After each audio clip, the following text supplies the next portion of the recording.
सभी ने की अपनी जान लेने की कोशिश। जी हाँ, हम बात कर रहे हैं स्टार प्लस के पॉपुलर टेलीविजन शो गुम है किसी के प्यार में के बारे में, जहां आगे आने वाले एपिसोड में आप देखेंगे कि ईशान सभी से कहता है कि वो अपने परिवार को मुख अग्नि दे। वो सभी की मदद करता हुआ नजर आता है और सभी के साथ मिलकर सभी के पूरे परिवार को मुख अग्नि देता है। इस दौरान सभी अपने पुराने पलों को याद करती है और बहुत रो रही होती है। इसी के साथ आगे आप देखेंगे कि सुरेखा निशिकांत और रीवा को रामटेक भेजती है और साहिब सुरेखा से पूछता है कि उसने रीवा और निशिकांत को रामटेक भेजने का फैसला क्यों किया है, जबकि निशांत आ ही रहा है।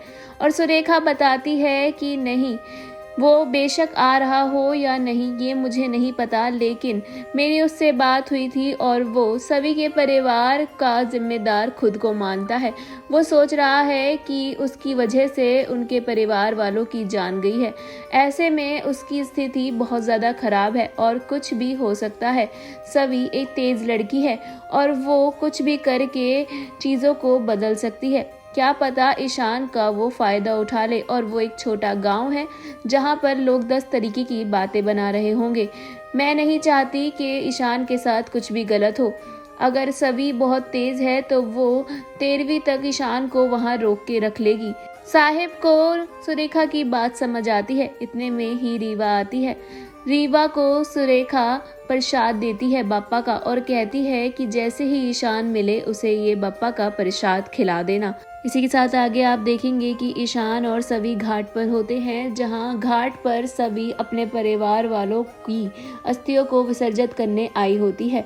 और इतने में ही पंडित जी कहते हैं ईशान से कि आप मेरे साथ चलिए, मुझे इनके परिवार वालों का डेथ सर्टिफिकेट बनवाना है। ईशान पंडित जी के साथ चले जाते हैं और सभी अपने परिवार की अस्थियों को विसर्जित करने लगती है। जैसे ही वो विसर्जित करती है उसे अपने परिवार उस पानी में दिखाई देता है। उसे अपने परिवार की छवि पानी में दिखाई दे रही होती है जो कि उससे दूर जा रहे होते हैं। ये देखकर सभी उनके पीछे पीछे पानी में उतरने लगती है और उन्हें खुद से दूर जाने के लिए मना करती है। वो सभी कस्में वादे अपने परिवार को याद दिलाती है जो उसके परिवार ने उसे दिए होते हैं और वो अपने परिवार की याद में उस पानी में और गहरे पानी में उतरती चली जाती है और अपने परिवार के पीछे पीछे जाने लगती है। इतने में ही वो बहुत गहरे पानी में पहुंच जाती है और डूबने लगती है। वहाँ ईशान से पंडित जी कहते हैं कि हमें साइन भी चाहिए होंगे, सभी को आप ले आइए। सभी को ले आने के लिए ईशान वापस से घाट पर जाता है और वो घाट पर सभी को नहीं देख पाता है क्योंकि वहाँ पर सभी नज़र नहीं आती है। सभी को ईशान कॉल करता है तो देखता है कि उसका फ़ोन भी वहीं पड़ा है। ईशान सभी को खूब ढूंढने की कोशिश करता है लेकिन उसे सभी नज़र नहीं आती है। फिर उसे पैरों के निशान दिखाई देते हैं और उसे पता लगता है कि सभी पानी में कूद गई है। सभी को बचाने के लिए ईशान भी पानी में छलांग लगा देता है और सभी को ढूंढने की कोशिश करता है। उसे सभी मिलती है और वो सभी को पानी से निकाल कर बाहर लाता है। सभी की सांसें थम चुकी होती हैं और ईशान उसे उठाने की कोशिश करता है और खूब रोता है। ईशान कहता है कि उसे उसके लिए वापस आना होगा, वो उसे नहीं छोड़कर जा सकती है।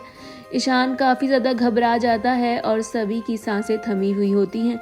ईशान सभी को सीपीआर देने की कोशिश करता है और जैसे ही वो उसे सीपीआर देने लगता है इतने में ही पीछे से रीवा और निशिकांत भी रामटेक पहुंचकर वहां आ जाते हैं और सभी और ईशान को देख लेते हैं।